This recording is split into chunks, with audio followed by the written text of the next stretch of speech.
Bienvenidos sean todos nuevamente a Fuera del Armario, un programa súper especial de Nunca Deje de Soñar, transmitido por Humano Derecho. Les habla Lenín Castellano, presidente y fundador de Nunca Deje de Soñar y quien, bueno, ha llevado todo este espacio durante un año. Y agradecerle especialmente a Héctor Meneses de Humano Derecho por estar en los controles. Eh, bueno, hoy desde Fuera del Armario vamos a hablar de un programa súper especial, importantísimo, porque como saben, desde Nunca Deje de Soñar tenemos como vocación de servicio el tema de promover abiertamente la participación política de personas LGBTI, porque creemos que es fundamental para la transformación social que amerita Venezuela. Han sido años en donde muchos políticos hablan en nosotros sin nosotros. Y eso se debe no solamente a la homofobia de Estado que se vive en Venezuela, sino también se debe un poco a esa poca participación de personas LGBT en la política y específicamente en los espacios de poder, porque la población LGBT está en todos los partidos, está en la vida pública, pero no en espacios de poder, no en espacios representativos, ni alzando la voz por nuestros derechos. Y es por eso que, bueno, a nivel internacional y en Venezuela nada más hay como que dos hitos importantes a nivel políticos de la comunidad LGBTI, que fue con la Asamblea del 2015, que fue con Rosmy Montilla y Tamara Adrián, quienes fueron como que pioneros en llegar a estos espacios políticos en Venezuela, pero sin embargo fue muy poco el trabajo de incidencia por todo el contexto país que se vivió en estos últimos años. Y bueno, es por eso que hoy venimos a hablar un poco específicamente, más allá de hablar del tema LGBTI dentro de la política, específicamente desde las personas homosexuales, cómo vemos la política y cómo estamos trabajando actualmente en la Venezuela de hoy. Y es que bueno, como Lenín Castellano, como activista por los derechos de la comunidad LGBTI, nunca tuve referentes políticos para decir yo soy como ellos o yo quiero ser como ellos a nivel político. Y fue eso una de las demandas. Y es por eso que nace Nunca Deje de Soñar en Venezuela, para brindarle espacios seguros de formación a líderes políticos de la comunidad LGBTI para que puedan en un futuro ser candidatos y así convertirse en trabajar en espacios en espacios de poder, en espacios representativos de verdad y no seamos nada más lo que repartimos volantes. Y para hablar sobre este tema, tengo un invitado muy especial, que es Humber Navas, presidente del Centro de Estudiantes de Odontología de la UCB, dirigente juvenil de 20 Venezuela, coordinador local de la ONG Estudiantes por la Libertad y además es participante de nuestro programa de formación Incide por tus Derechos. Entonces, bueno, bienvenido Humber, ¿cómo estás? Gracias, Lenín, por la oportunidad, por el espacio. Siempre digo que cada espacio que hay, porque son muy pocos, hay que tomarlos, hay que hacerlos propios y hay que incidir, como precisamente lo dice el programa. Que bueno, me encanta que estés acá con nosotros y con toda la audiencia de Fuera del Armario, tanto por YouTube como por acá por Humano Derecho. Y es que bueno, quisiera comenzar antes de hablar de una vez del tema político, de hablar del tema de cómo llegas a la vida pública, es hablar de ti, ¿no? De ese Humber, de adolescente, de cómo fue esa adolescencia tuya, porque bueno, acá hemos hablado en Fuera del Armario en episodios pasados de que bueno, la adolescencia en personas LGBT es muy distinta a la Sí, heteronormatividad. Entonces, bueno, es para un poco conocerte a ti, cómo ha sido esa experiencia en la adolescencia. sí. Bueno, yo siempre digo que cuando me preguntan, mira, ¿qué es lo diferenciador? ¿Qué es lo que tienes que te hace distinto? Yo siempre digo que es mi historia. Cada uno tiene su historia con sus particularidades y una de las cosas que digo para hablar de mí y de mi pasado es que soy amazonense. Mucha gente se queda como, wow, eres la primera persona de Amazonas que conozco. Entonces eso sirve mucho para entender el contexto, de dónde vengo. Y hablando del tema al que haces referencia, evidentemente somos personas homosexuales.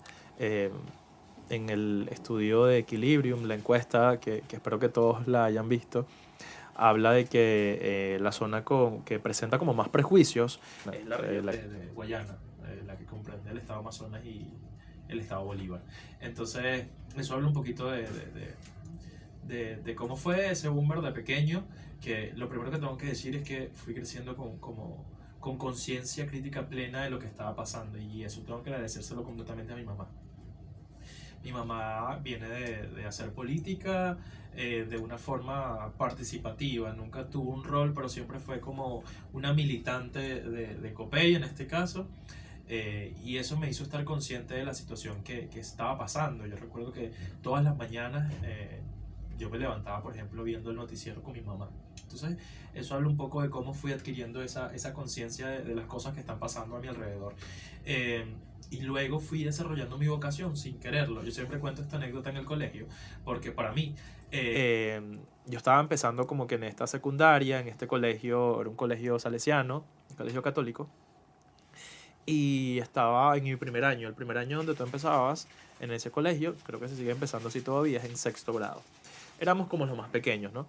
Y yo tenía esta cuestión de idealizar al líder. Y lo que me gustaba del colegio era que tenía una organización estudiantil. Y para mí, los miembros de esta organización eran como una especie de semidioses.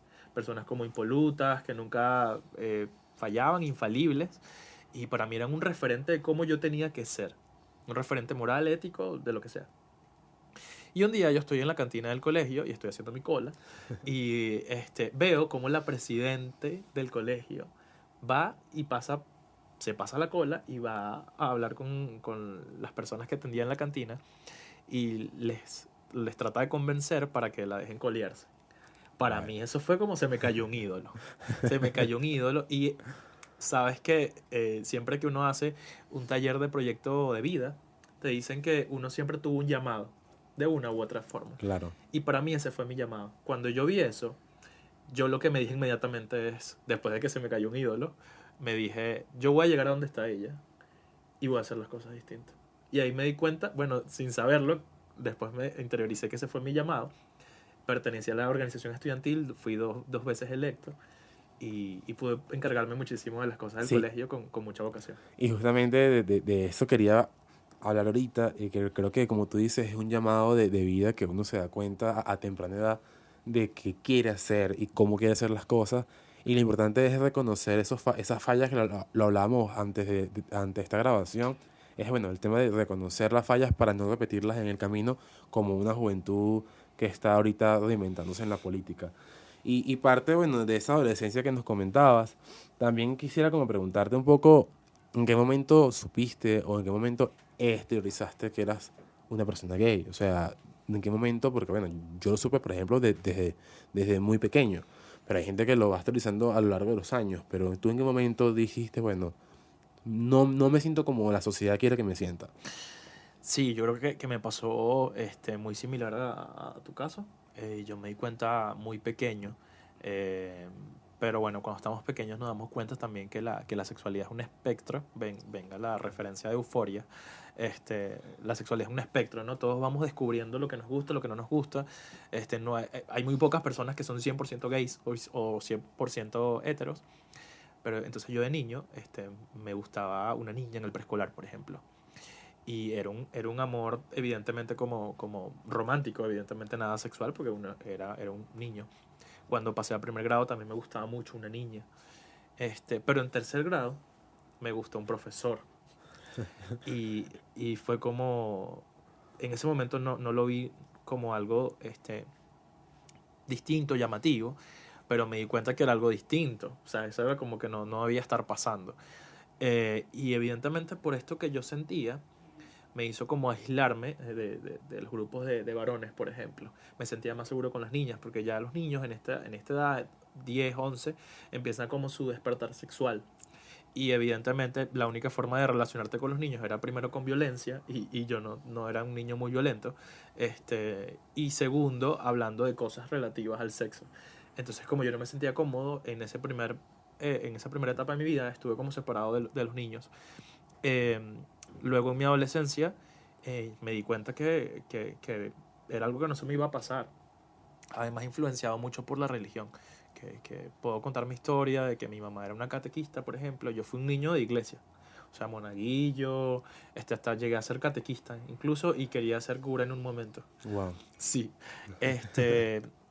Bueno, de hecho, voy a contar una anécdota de que cuando mi mamá me revisó unos mensajes que estaba hablando con un chamo, me llevó a donde un cura. En ese momento no me llevó al psicólogo, sino que me llevó a donde un cura. Y él me preguntó cómo me sentía, yo me expresé con él. Y al final la conclusión del cura fue como que a ti no te gusta una chica todavía, es porque es cuestión de tiempo. O sea, espérate que te guste. Y yo le quiero responder aquí públicamente a ese cura que todavía no ha llegado ese momento, que sigo esperando.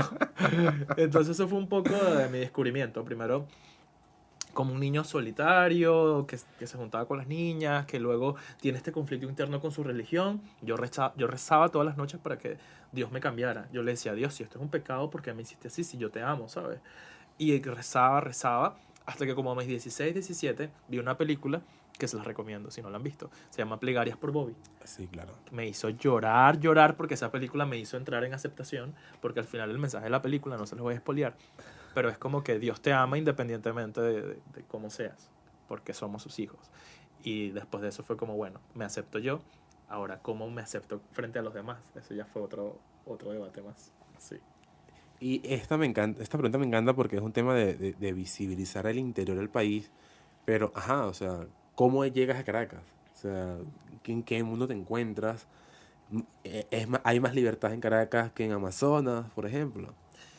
Sí, sí, yo me venía a la universidad, yo quedé seleccionado para estudiar en odontología en la Universidad Central de Venezuela. Eso era el año 2015 cuando empecé a estudiar. Y bueno, yo me dije a mí mismo como que, bueno, yo me voy a ir y no me puedo ir sin que mi mamá esté clara de lo que soy. Entonces fue como que antes de irme tengo que decirle, porque ya habíamos tenido encontronazos porque me había descubierto mensajes, y en ese momento era que si en el 2010 yo no sabía borrar el historial del internet. Me van a disculpar, pero mi mamá me descubría esas cosas y yo como, mamá, es una etapa, eso se me va a pasar. Pero bueno, no se me pasó.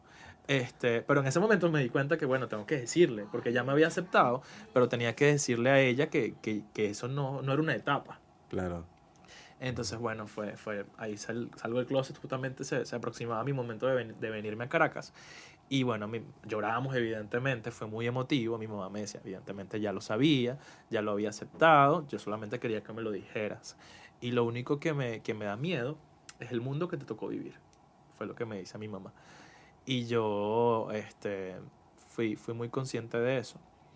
Luego vengo a Caracas y a pesar de que eh, sí habían referentes gay en Amazonas, pero evidentemente anclados mucho en el estereotipo negativo asociado Claro. a la marginalidad. Y cuando digo marginalidad hablo de personas aisladas de la sociedad, este, super sexualizados además, porque es algo a lo que siempre estamos expuestos, siempre se nos asocia a la sexualidad. Y bueno, ahí viene el debate de decir homosexual, incluso es un debate que hoy en día todavía se da, pero somos hipersexualizados, hiperfeminizados, que no está mal, pero que es un estereotipo que se asocia a lo marginal de la sociedad. Y en este caso, cuando ya estás en Caracas, estás en la universidad, comienzas este mundo estudiantil, ¿cómo haces campaña? ¿Cómo llegas a ser candidato? Y si lo hiciste siendo abiertamente homosexual, o fue una campaña sin mencionar nada sobre cómo te sentías. Sí, yo participé por primera vez en el Orgullo, justamente ese año que llegué, en el 2015. Y para mí fue como, wow, ¿qué es esto? Fue como, creo que por eso todo el mundo necesita, incluso los heteros, ir a un Orgullo. O sea, siento que es como una serie o una suerte de epifanía. Entonces, bueno, a partir de esto empiezo a involucrarme en la política, participé activamente en las protestas 2017. Y la gente siempre me decía, ¿cuándo vas a crear tu movimiento estudiantil? Si a ti te gusta la política, desde chamo, estuviste participando en tu colegio, en tus cuestiones, ahora estás en un partido, ¿cuándo vas a crear tu movimiento? Y yo les decía como que no, eso de verdad a mí no me interesa. Pero, ¿qué nos pasa a nosotros los servidores públicos, los que somos servidores públicos de verdad? Que eso no se nos quita, al igual que la homosexualidad. Eso no se va ni... Tú puedes dejar de hacer política, tú puedes dejar de hacer activismo, pero uno siempre va a ser un servidor público y va a estar interesado en lo que está pasando. Entonces yo veía lo que pasaba en la facultad. Yo veía cosas que no me gustaban. Veía desde escándalos de corrupción hasta personas que se veía que estaban ahí por un interés que no eran los estudiantes. Entonces yo decía, yo no puedo hacerme la vista gorda frente a esto. Entonces cuando uno ve una injusticia, uno como activista y uno como servidor público se involucra. Y eso fue lo que yo hice. Fundé mi movimiento justamente en el 2019. Estaba cerquita la pandemia. Y bueno, fundé mi movimiento con pocos recursos, con las manos, de cero. Y bueno, al final llegó la pandemia, fueron años de resistencia y luego llega el año 2022. Además, la facultad estaba totalmente paralizada, o sea, razones totalmente teníamos para hacer política. Y eso es lo que queríamos nosotros y los muchachos que me acompañaron en el movimiento que creábamos, Pilares, para lanzarnos a esa campaña electoral. Y evidentemente yo venía siendo públicamente homosexual, nunca lo oculté en la universidad, lo viví con libertad, aunque ese no fuese un tema de campaña, siempre... Ni en contra de ti. No se Sí, porque usó sabes en que contra. un paréntesis, en la UCB siempre en campañas electorales Salen salen cositas, nudes, salen fotos, salen cositas y salen bueno, ajá. cositas O totalmente. sea, que esa es la Sí, ventaja de lo que somos abiertamente homosexuales. O sea, que no estamos expuestos a esas campañas de difamatorias porque ya hay como que, bueno, si la sacas no importa porque yo soy así. sí, y todavía sigue pasando además cuando, o sea, yo no lo viví porque yo soy una persona abiertamente homosexual, pero hablemos de las personas de closet, o sea, Claro, hay súper casos duro. horribles O en la bisexuales universidad, o incluso. bisexuales, que bueno, los hombres bisexuales cargan un prejuicio horrible porque para la sociedad no existen los hombres bisexuales, ¿no? Las mujeres bisexuales no es que son aceptadas, sino que son sexualizadas, Ujú. hipersexualizadas y por eso son Claro, aceptadas por hombres heterosexuales. Pero para las mujeres heterosexuales o incluso los hombres para bisexuales dejan de decir que son bisexuales porque sienten que de esa forma van a dejar de por lo menos tener la oportunidad con mujeres, por ejemplo, por este prejuicio que hay, que eres una cosa o eres la otra cosa. Entonces yo no cargué con eso, pero sí pude ver en la campaña cómo utilizaron eso como chantaje para bajarle la mano a personas. No en la universidad, porque en la universidad somos otra generación y por eso me encanta el futuro que nos espera a nosotros. Porque para nosotros que, no sé, que se filtre una foto, un video, puede ser motivo de discusión, pero no va a ser motivo determinante para tú tomar una decisión política. Como que, ay, claro. yo no voy a votar por este candidato porque sacó un video. No, cero. En cambio, eso aguas arriba, en las organizaciones políticas, sí permea. Y pudimos ver cómo a las personas se les bajaba la mano por este tipo de cosas. A Bueno, mí no me eso pasó, pasó en pero hay estas gente que últimas pasa. elecciones, pasaron mucho. Claro. Pasó demasiado. A mí se me acusaron, se me hizo una campaña sucia, evidentemente, pero por otras razones. Se inventó que sí que mi plancha era chavista y tal, no sé qué, pero igual le ganamos a esa gente. Entonces es lo importante. Sí, y una pregunta estudiantil que me encanta ese tema estudiantil. Las macollas. ¿Eres parte de las macollas entre la UCB o estás fuera de las macollas? Mira, uno en la posición en la que está, uno siempre escucha, uno siempre está, a veces observando, a veces haciendo cosas, pero evidentemente hay que estar en la macolla de buena forma, con ética, evidentemente, con responsabilidad, pero hay que hacer cosas para que las cosas cambien. Es lo que se conoce como operaciones políticas, ¿no? Exactamente. Entonces, bueno, uno siempre tiene que ser político, tiene que ser karate, también tiene que ser operador muchas veces, este, pero con honestidad completamente, que se saben los intereses. Sí, y además que la macolla es mala cuando tú no estás.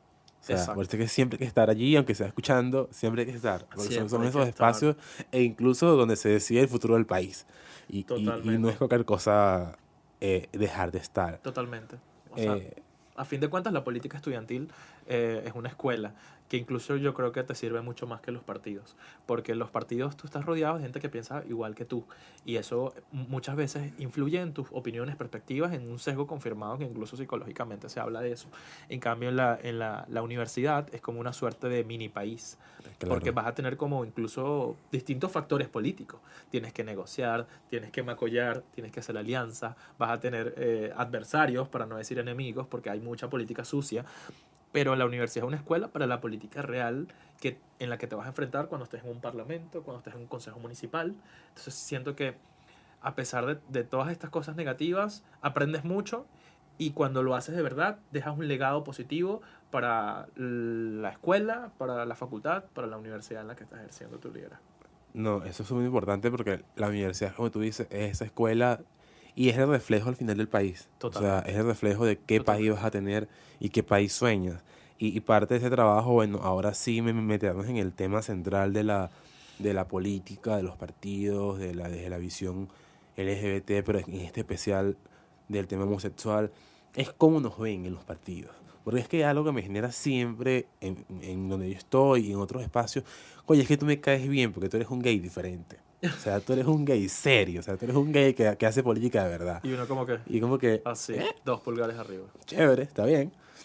Pero es que es parte de la diversidad, o sea, y lo rico de la diversidad es que somos una diversidad de personas y una diversidad a nivel de expresión de género. Absolutamente. Pero sí también hay un sesgo y hay un estereotipo muy marcado y lo veo en las regiones. O sea, yo viajo mucho al Zulia y veo que sí hay conflictos internos dentro de la comunidad LGBTI que la pelea entre sí afecta nuestra imagen con los superiores. Y como te lo decía en un comienzo, a las mujeres les cuesta mucho estos espacios de participación, pero a los abiertamente LGBT nos cuesta el triple por los prejuicios, los estigmas y todo este tema. Y bueno, parte de eso era lo que te quería preguntar, es cómo ves el papel que nos ha puesto primero la sociedad y los partidos en nuestra representación dentro de los partidos políticos, porque quizás somos un perfil muy parecido, pero quizás otros perfiles son discriminados por simplemente como ser, o como son, o como se visten incluso. Totalmente, totalmente. Em, yo soy egresado de Prisma 2, para los que no lo sabían. Y allí me di cuenta de un mecanismo psicológico que ejercía desde hace muchos años, pero que no me daba cuenta. Y lo conecto con la pregunta que me haces de cuánto nos cuesta a nosotros los homosexuales acceder a espacios de poder. Y es que nos cuesta más que a las demás personas. ¿Y qué hace uno para lidiar con eso? Bueno, mecanismos compensatorios. Tú dices, bueno, yo soy homosexual, pero yo soy el mejor de la clase.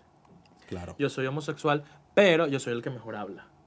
Yo soy homosexual, pero yo logré ser el presidente del centro de estudiantes incluso, ¿no? Entonces es como la búsqueda permanente de sobreponerte a las barreras que la sociedad te impone. Y eso me di cuenta literalmente cuando estamos hablando de esto, ¿no? Yo, wow, sí he tenido toda mi vida esta presión, no solamente por cuestiones de familia, porque mi mamá también es una persona que siempre me presionó muchísimo, tienes que ser el mejor, tienes que destacarte, sino también por el hecho de que tú sientes que tienes unas desventajas. O sea, interiorizada o que no lo hayas, o que lo hagas inconscientemente. Muchos homosexuales en el ámbito laboral, político, en la vida en sociedad, tenemos este mecanismo de compensación para poder sobreponernos a esta barrera. Y en mi caso, bueno, no fue la excepción. O sea, yo sabía que tenía que destacar más que los demás, que tenía que esforzarme más para que me pudiesen notar y poder tener voz en los espacios de acción en los que me desempeñaba. Sí, justamente acabas de decir una palabra que yo lo digo siempre en mi equipo, lo digo en todos los espacios, tenemos que destacarnos el triple, o Sí, sea, tenemos que demostrar lo que somos, porque si no lo demostramos nos van a minimizar y no sí, llegaremos a espacios.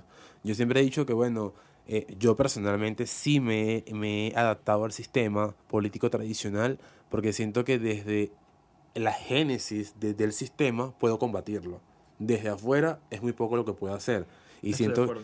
o sea, siento que ha sido como parte de ese trabajo interno de, bueno, está bien, me adapto a este sistema que muchas veces oprime a las personas homosexuales, pero me adapto para poder desde adentro destruirlo y pues de adentro poder transformar las realidades de las personas LGBT. Porque Absolutamente. si no llego a los espacios de poder, pues no voy a abrirle el camino para que otras generaciones lleguen. Porque no es que nada más llegue yo, es que lleguemos muchos a transformar la sociedad y que estemos en el espacio de poder y que en todos los estados estemos en los consejos legislativos, municipales, alcaldías, gobernaciones, incidiendo por nuestros derechos. Que este es un Totalmente. lema de Nutso estos últimos años, pero no es un solo lema, es una realidad y parte de, bueno, entender y también como homosexuales saber en qué estamos. Y te lo decía en un comienzo, el activismo LGBT no es lo mismo que el activismo político, porque Totalmente. hay cosas muy distintas y hay que saberlo hacer para poder tener éxito y poder ser constante. Una de las preguntas que te quiero hacer ahorita, Humber, es el tema de la paciencia. O sea, ¿cómo te ha tocado lidiar a nivel político con comentarios homofóbicos, transfóbicos, y que muchas veces te ha tocado incluso callar porque hay espacios de poder, hay protocolos, hay cosas que aún no podemos tumbar de momento, pero sí hay cuestiones que tú dices, bueno, te frustras en el camino, sigues, o lo omites o simplemente decides abordarlo en el momento. Sí, o sea, cuando uno elige conscientemente hacer activismo, uno tiene que saber primero, y esto se lo digo a las personas que no hacen activismo, es una decisión consciente de que te vas a exponer. O sea, permanente exposición. Entonces tienes que tener eso claro, porque si no te puedes agotar mentalmente incluso. Entonces, ¿por qué digo esto? Porque me pasaba muchas veces que yo decía, y yo lo decía, mira, yo nunca he sufrido discriminación por ser homosexual. Lo que pasa es que me di cuenta luego, cuando empecé a hacer activismo en el último año, visiblemente que te muestras como un activista LGBT, más allá de tu libre ejercicio de tu vida, que lo haces siendo abiertamente, porque alguien me preguntaba o yo me expresaba con libertad sobre mis preferencias y mi orientación sexual. Pero una cosa es hacerlo así y otra cosa es decirle al mundo, hola, soy abiertamente homosexual. Ahí me di cuenta que sí me expuse a otras situaciones en las que yo no había estado expuesto. Y yo dije, claro, yo vivía en una cueva, por eso no sufría de Claro. discriminación, porque la discriminación la vive quien es visible. La discriminación la vive quien definitivamente no es tradicionalmente masculino, no es tradicionalmente femenino. Ah, entonces, ¿qué eres? Bueno, hay veces que son personas no binarias, ¿no? Que no entran en ningún binarismo. Pero ahí es que está el reto, ¿no? Atreverse a hacerlo es una de las cosas, porque tú lo decías hace un momento, tenemos que acceder a esos espacios. Pero ¿vamos a acceder a esos espacios para qué? ¿Para imitar a los modelos tradicionales fracasados? ¿O vamos a acceder a esos espacios para cambiarlos? O sea, yo creo que ese es el reto. Y como se lo decía a muchos compañeros que me han escrito por el tweet que subí hace unos Ajá, días. eso quería hablarte. Humber, ¿por qué fuiste viral en Twitter? Sí, el tweet ahorita tiene 20,000 visualizaciones, 20,200, algo así. Este, por eso, por ser un pionero. Hoy se lo comentaba a mi hermana, se lo comentaba a varios amigos que me agradecieron en el privado por lanzar ese tweet. Voy a como al final contarles, pero quería decir eso, que uno entra a las organizaciones para cambiar las cosas. Y me he encontrado una oposición grandísima a los cambios, porque la gente le teme horrible a los cambios. Un video que hice, por ejemplo, en el que salía explicando mi activismo, me estaba poniendo la ropa, me estaba vistiendo. Mucha gente de organizaciones políticas me decía como que, ¿por qué hiciste eso y tal? Mucha gente, sobre todo mayor. Y yo les dije como que somos jóvenes, hay que buscar la manera de llegarle a la gente, de Claro. tener alcance y de innovar de maneras distintas. Sí, hay que comunicar de manera distinta. Y me gusta que estemos hablando de esto en un contexto en el que Ana Milagros subió un video en el cual no fue criticada por una influencer que habla sobre política, tiene un podcast. No fue criticada por el contenido por muchas personas que desarrollaba, sino que fue criticada por cómo estaba vestida y ¿Y porque qué se estaba estaba haciendo? maquillando. Claro. Entonces, los jóvenes, si queremos hablarles a los jóvenes, tenemos que comunicar de forma distinta. Y con eso fue lo que me encontré, con un mensaje que me llegó de un amigo que me pasó una captura que le tomaron una foto en la que yo salía en lencería y me dice algo así como que, amigo, ten cuidado, pendiente, porque mira, me pasaron esta foto, ¿no? Entonces, evidentemente, eso está rodando. Yo puse esa foto en el perfil conscientemente de lo que podía pasar. Claro. Porque yo al hacerme ese cuestionamiento de decirme como que hay cosas que tengo que hacer y cosas que no tengo que hacer, yo me dije, pero ya, yo no le estoy haciendo daño a nadie. ¿Por qué me tengo que ocultar? O sea, el mundo está cambiando. Vemos a una primera ministra de Finlandia que tiene que aclararle a la gente que ella tiene momentos de privacidad con sus amigas donde está tomando alcohol en su casa sin hacerle daño a nadie. Tiene que decirlo, sí, yo soy una mujer joven que yo puedo tener el derecho a disfrutar con mis amigas. Bueno, ahí vemos el caso de Díaz Ayuso. Díaz Ayuso pudo decir, yo voy a hacer una política tradicional y no voy a hacer nada, me voy a parar y me voy a poner a un lado de Anita. Bueno, Díaz Ayuso eligió perrearle también a Anita. Entonces, estamos viendo esos cambios. Yo también quise hacer un cambio y quise ser un pionero con esta foto. Cuando me dijeron como que cuídate, yo les dije, ¿cuidarme de qué? Si yo estoy en pleno ejercicio de mi sexualidad, yo puedo estar en las apps de citas que yo quiera, yo puedo mostrarme, evidentemente hay cosas que van a permanecer en mi privacidad, pero hay cosas que no me importa mostrar porque no le están haciendo daño a nadie. Y bueno, esa fue la razón del tweet. Y les dije, mira, aquí está la foto con mejor resolución.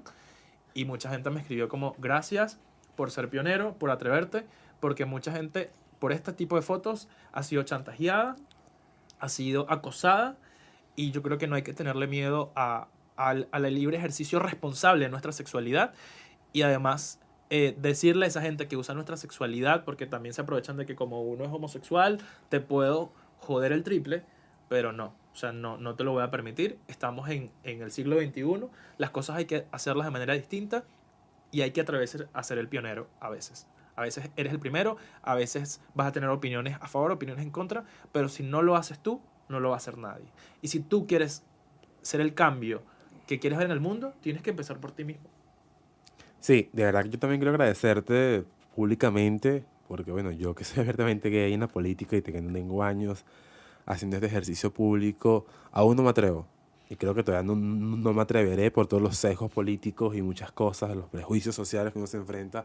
Y más cuando yo ejerzo espacios de poder, espacios de participación importantes, son como que las limitaciones que me hacen a poder exhibirme públicamente, como quizás tú lo hiciste y ya te felicito, te agradezco Gracias. por ser dar ese paso públicamente. Y bueno, ser un activismo disruptivo, ¿no? No confrontativo, pero sí que disrumpe y que transforma las sociedades. Y parte de eso, bueno, era también escucharte y que, bueno, que fuera el armario nunca se soñaron hacer espacios para ti, espacios seguros, para que te puedas Gracias. formar, capacitarte e incidir de una mejor manera, porque confiamos en ti, en que puedas asumir espacios más adelante de poder y que puedas seguir profundizando ese trabajo de activismo desde la sociedad civil, desde la universidad y desde la política propia, porque bueno, al final nuestro cuerpo es político Sí, y nuestra vida también es pública, es política, y hay que trabajarla, hay que vivirla, y los servidores públicos tenemos que estar dedicados a servir siempre y no ser servidos. Y parte de ese trabajo es esa transformación, y que bueno, nuevamente agradecerte porque de verdad escucharte me inspira muchísimo, y como te decía antes de esta grabación, tengo esperanzas, pero soy optimista y soy realista de que hay una juventud que también puede fracasar.